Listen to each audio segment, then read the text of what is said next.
Chevella road ప్రమాదం ఎఫ్ఐఆర్లో కీలక అంశాలు. బస్ కండక్టర్ రాధ ఇచ్చిన ఫిర్యాదుతో కేసు నమోదు చేశారు పోలీసులు. ఉదయం 5 గంటలకు తాండూరు డిపో నుండి బయలుదేరిన బస్సు 6 గంటల 40 నిమిషాలకు చేవెళ్ల మీర్జాగూడ గేటు వద్ద టిప్పర్ లారీ అతివేగంగా వచ్చి బస్సును ఢీకొట్టిందని ఫిర్యాదు చేసింది రాధ. టిప్పర్ లారీ అతివేగంగా బస్సు రైట్ సైడ్ వచ్చి ఢీకొట్టింది. బస్సు ప్రమాదం సమయంలో మొత్తం 72 మంది ప్రయాణికులున్నారు. రైట్ సైడ్ కూర్చున్న డ్రైవర్తో సహా ప్రయాణికులు ప్రమాదంలో చనిపోయారు. లారీ డ్రైవర్ నిర్లక్ష్యం వల్లే ప్రమాదం జరిగిందని తన ఫిర్యాదులో తెలిపింది కండక్టర్ రాధ కంప్లైంట్తో 106 సబ్ క్లాస్ 1 125A బిఎన్ఎస్ సెక్షన్ల కింద కేసు నమోదు చేశారు పోలీసులు.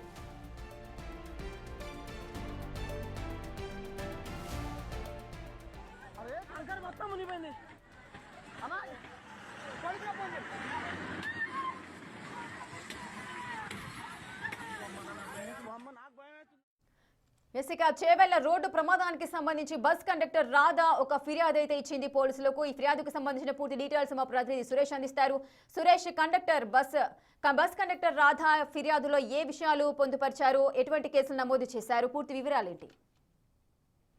చేవెళ్ల బస్సు ప్రమాదానికి కారణం అతి వేగంగానే లారీ వచ్చి ఢీకొట్టడంతో ప్రమాదం జరిగినట్టు పోలీసులు ఇప్పటికే నిర్ధారణ ఇచ్చారు. అయితే బస్సులో ప్రయాణించినటువంటి కండక్టర్ రాధ ఫిర్యాదు చేయడం జరిగింది. బస్సు డ్రైవర్ తో సహా 19 మంది ప్రయాణికులు మృతి చెందడానికి కారణం లారీ డ్రైవరే అని చెప్పేసి కూడా ఫిర్యాదులో పేర్కొనడం జరిగింది. ఫిర్యాదులో ఉదయం 5 గంటలకి తాండూరు బస్టాండ్ నుంచి బయలుదేరి ఆ తర్వాత 6:40కి ఏదైతే ఘటన జరిగిన ప్లేస్ కి చేరుకున్న తర్వాత ఒక్కసారిగా బస్సు రైట్ సైడ్ వెళ్తున్న క్రమంలో టిప్పర్ రైట్ సైడ్ నుంచి బస్సును ఢీకొట్టడం, బస్సు మొత్తం భాగంలో కంకర మొత్తం పడిపోవడం వల్ల ఊపిరాడక అక్కడ చాలా మంది చనిపోయారని చెప్పేసి కూడా ఆమె ఫిర్యాదులో పేర్కొనడం జరిగింది. రాధ ఇచ్చిన ఫిర్యాదు మేరకు పోలీసులు కేసు నమోదు చేసి దర్యాప్తు చేస్తున్నారు.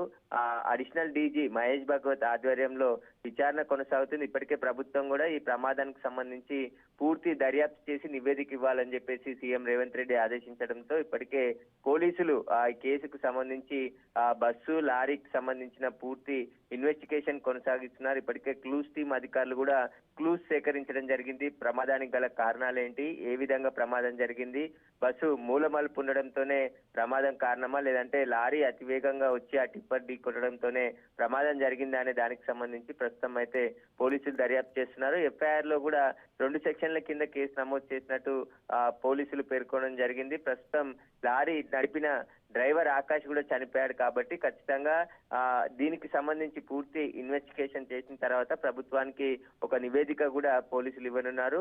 ఇప్పటికే రాజేంద్ర నగర్ డీసీపీ నేతృత్వంలో విచారణ కొనసాగుతుంది. దీన్ని అంతా కూడా Telangana law and order DG Mahesh Bhagwat observation చేస్తున్నారు. ఖచ్చితంగా ఈ రోజు ఫీల్డ్ కూడా విజిట్ చేసి పూర్తి ప్రమాదం జరిగినటువంటి ప్రదేశాన్ని కూడా పరిశీలించడం జరిగింది. ఇప్పటికే ఫైర్ సేఫ్టీ డీజీ కూడా అక్కడికి ఘటనా స్థలాన్ని చేరుకొని పూర్తి వివరాలు సేకరించడం జరిగింది. సురేష్, అయితే ఏదైతే ప్రమాదం జరిగిందో ఆ రోడ్డు పైన సాధారణంగా ఎన్ని కిలోమీటర్ల మేర ప్రయాణం చేయవచ్చు, అసలు వెహికల్స్ ఎంత లిమిట్ ఏదైనా ఉందా ఈ స్పీడ్ కి సంబంధించి?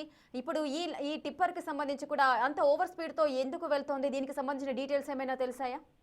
అంటే హైదరాబాద్ టు వికారాబాద్ రోడే చాలా విరికైన రోడ్డు.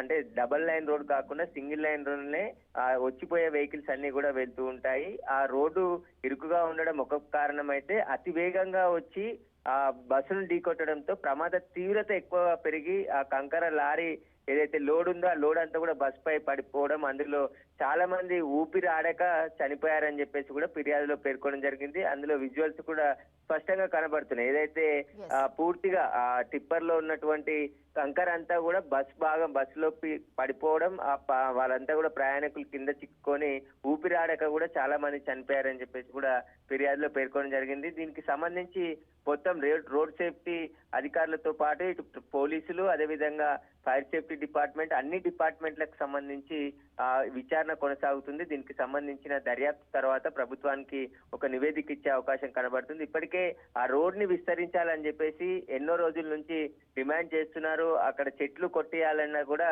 అక్కడ ఎన్జిటీలో కేసు వేసి ఆ చెట్లను కొట్టేయకుండా కూడా అడ్డుకోవడం జరిగింది.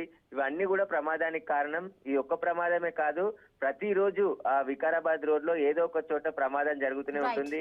వెహికల్స్ 30-40 స్పీడ్ కంటే ఎక్కువ వేగంగా వెళ్ళలేని రోడ్ అది. కాబట్టి అక్కడ 60-70 స్పీడ్ తో వచ్చేస్తే ఖచ్చితంగా రోడ్డు ప్రమాదాలు జరుగుతున్నాయని చెప్పేసి కూడా స్థానికులు వాహనదారులు చెప్తున్నారు. Right, thank you Suresh, thanks for the details. ఇక చేవెళ్ల రోడ్డు ప్రమాదంలో ఎఫ్ఐఆర్ లో కీలక అంశాలు అయితే పొందుపరిచారు. అటు బస్ కండక్టర్ రాధ ఇచ్చిన ఫిర్యాదుతో కేసు నమోదు చేశారు పోలీసులు. ఆ నేపథ్యంగా ఆ విచారణ అయితే కొనసాగుతోంది.